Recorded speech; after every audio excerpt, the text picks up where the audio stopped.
Thought I'd do a quick video. This is a Troy Bilt Bronco mower, and it had a worn out steering gear.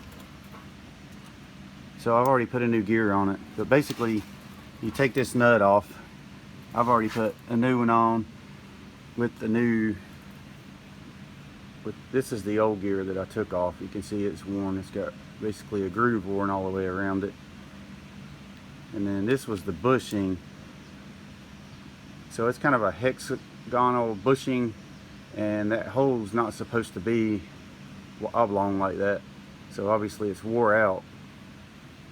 So this fits in there against the frame, and then there's a washer. It goes on the other side of this, and it fits in the grooves for the octagon, whatever. It's a hexagon, 1, 2, 3, yeah, hexagon. And then the washer goes on, and then the nut, or the gear and the nut. So I also had to replace the steering shaft. So I got a new steering shaft on here, but the one I got, I actually bought it off of Amazon. It was $35. It didn't have the threads in it, so I just tapped it 5/16 18, and I'll use the same bolt that was in it to put the steering wheel back on. But here's the steering shaft that I took off, and as you can see, all that groove worn right there, and then there's a lip on it. It's worn so much. All right, so you can see these splines here. This is where the gear goes on,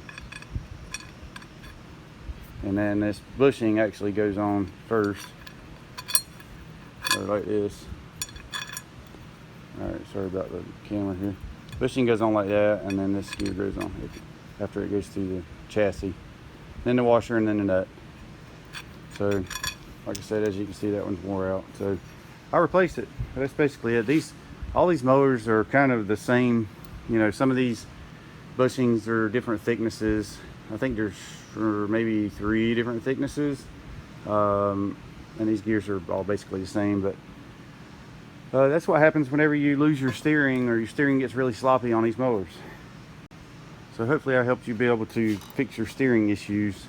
You know, there's just a regular amount of slop in it now. Before, you could spin it and the wheels wouldn't even turn. That's how bad this had gotten. All right, so thanks for watching. Don't forget to hit that subscribe for future videos. I've got all kinds of stuff coming up.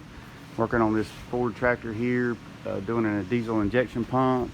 I've got this old inline 8-cylinder engine. It's got it's from an old Buick, and there's the crankshaft and the head from it, and the camshaft. All this stuff I gotta end up putting together someday, and then I'm gonna put it together, or put a new engine in that old Thunderbird there. And now I've got to do some work on that old John Deere A tractor. So all that stuff's coming up, and I've been working on these 2 mowers. So always something to do here at Hemscapes. Thanks for tuning in.